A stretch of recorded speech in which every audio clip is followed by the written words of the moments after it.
Boa tarde, amigas, amigos, internautas que têm nos acompanhado em todos esses sábados com as nossas lives para debater temas universais e que dizem respeito ao direito.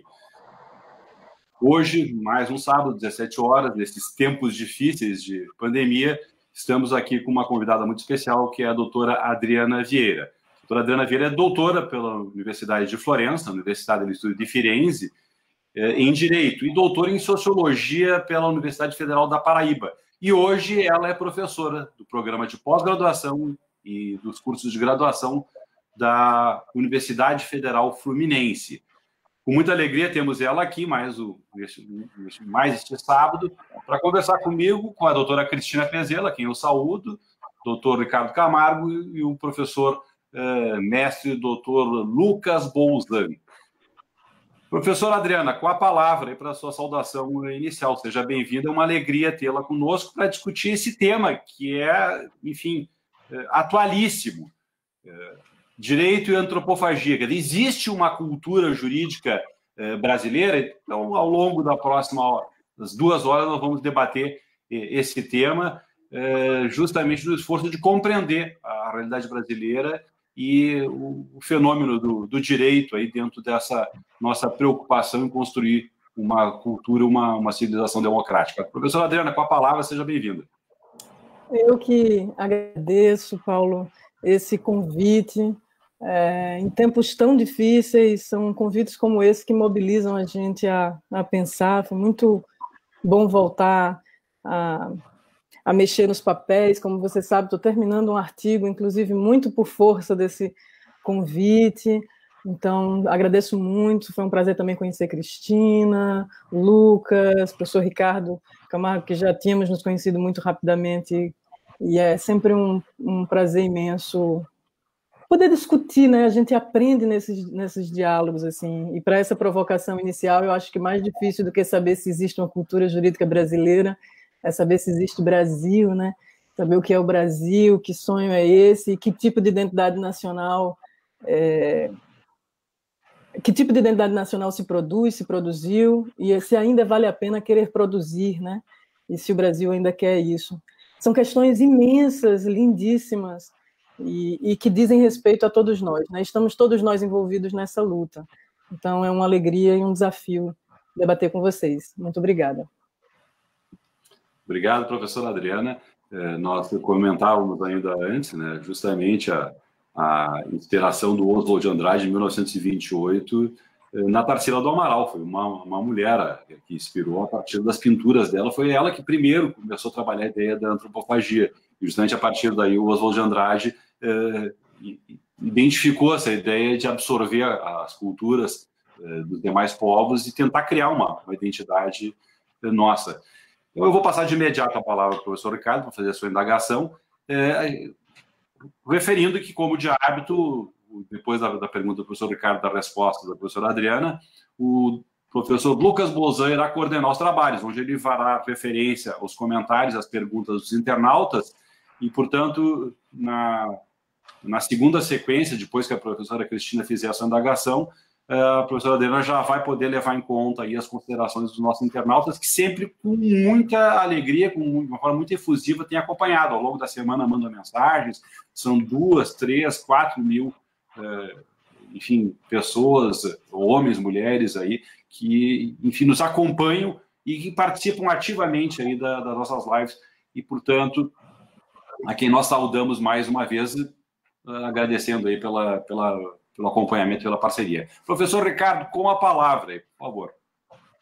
Bom, eu saúdo a todos, saúdo a entrevistada, a professora Adriana Vieira, né?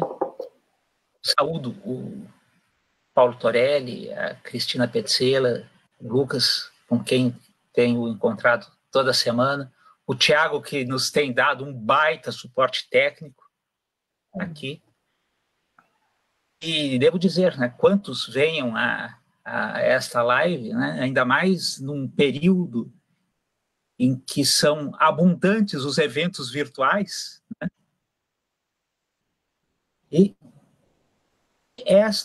com a qualidade dos que nós temos entrevistados aqui, realmente são um verdadeiro presente, são um efeito colateral positivo de uma situação catastrófica como é a da pandemia, né? Enfim. Mas agora eu vou fazer a minha indagação. Olhos postos no artigo escrito pela entrevistada em parceria com o professor Roberto Efrem Filho sobre os julgamentos do Supremo Tribunal Federal acerca das questões envolvendo gênero e sexualidade, a análise da retórica dos votos dos ministros e o papel da formação de cada um desses, para utilizar a terminologia do texto, é a construção dos sujeitos discursantes, né? Parte da referência a versos presentes nas canções de Caetano Veloso, O Estrangeiro e Haiti. Esta parceria com Gilberto Gil,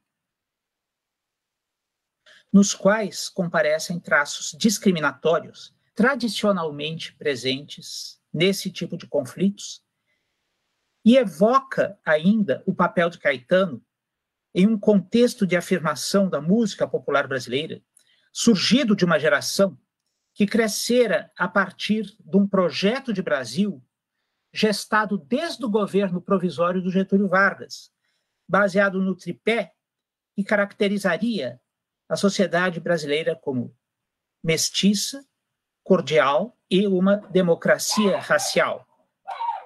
A ideia de mestiçagem não deixa de se ligar à antropofagia, tal como compreendida por esse movimento, nascido de participantes da Semana da Arte Moderna de 1922. Né? Seria a vertente mais avançada, mais à esquerda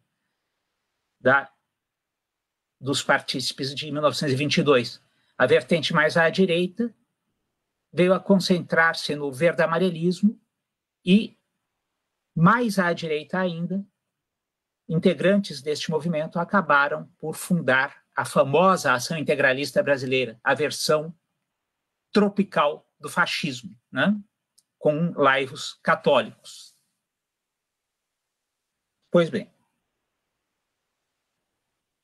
da assimilação das lições provenientes do estrangeiro, deglutindo-as e misturando em um cadinho cultural, construindo a própria identidade nacional. Esta é que é a ideia da antropofagia, né?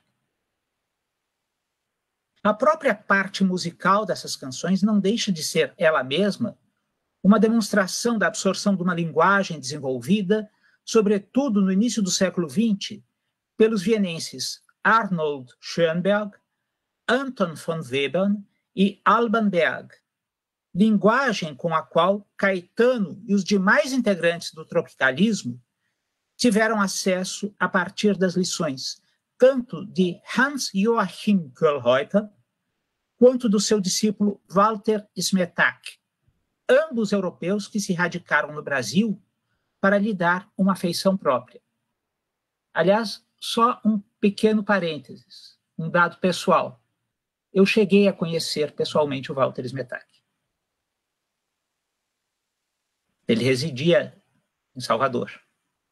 Morreu em 1984.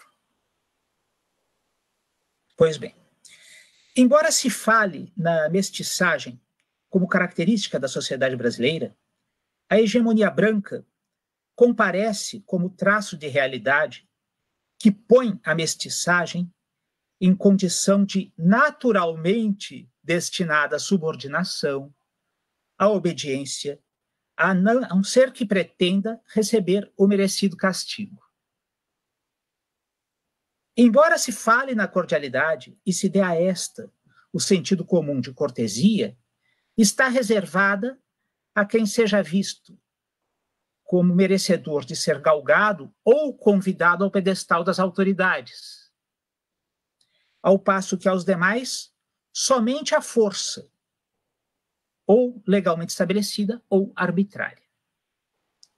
quando se dê à cordialidade o sentido atribuído por Sérgio Buarque de Holanda, ele mesmo, pai de um dos grandes nomes da música popular brasileira, da mesma geração do Caetano, embora de estilo diverso, trar as decisões pelos movimentos do coração, cordes, né, coração, há a correspondência exata àquela famosa fórmula segundo a qual aos amigos tudo, aos indiferentes a lei, nem mesmo esta aos inimigos.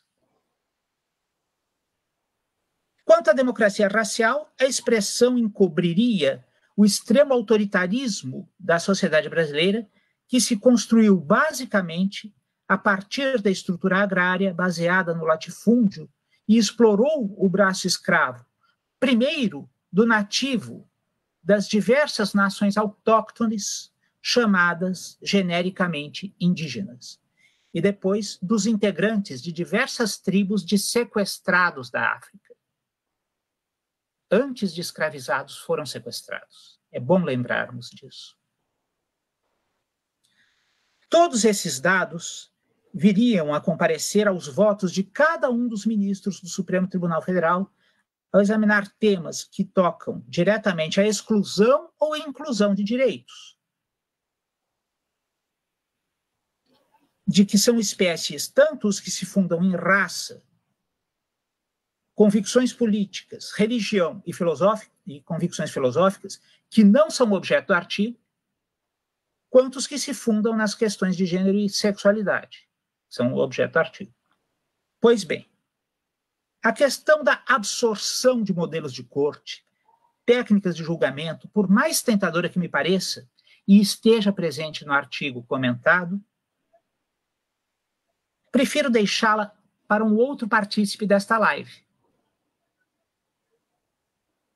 O que me interessa aqui é, a partir da presença de movimentos, no sentido de avançar no reconhecimento de direitos, comparecerem também movimentos no sentido de se promoverem recuos e mesmo retrocessos, até na questão da universalização do conceito de pessoa, contrariando a crença iluminista no progresso contínuo da humanidade, notadamente a partir de Kant e, sobretudo, Hegel, e indicou que as mudanças iam no sentido do seu aprimoramento, mas também no sentido de um retrocesso. É o tema do papel da formação do julgador na formação dos avanços e retrocessos e do que entender por avanço ou retrocesso que se dirige à minha primeira provocação. Então, Adriana, é contigo. Acho que eu poderia começar assim, puxa, que lindíssima pergunta, que toca em tantas questões e que toca no artigo que eu escrevi. Vou tentar ir por partes. E talvez pegando no coração da tua fala e no limite da antropofagia e no limite, nos limites não só da antropofagia, mas talvez do próprio tropicalismo. E nesse mesmo artigo em que eu parto da música estrangeira de Caetano, não por acaso eu trago junto a Cauã Silveira, que terminou uma tese de doutorado, na minha opinião, uma das coisas mais interessantes que a gente tem no campo do debate da canção popular, na USP, em que ele coloca os limites do tropicalismo realmente em termos mesmo de um debate de raça, em última análise. Não por acaso, os limites da canção, né, a tese dele se chama O Fim da Canção, né, que era um tema muito forte por causa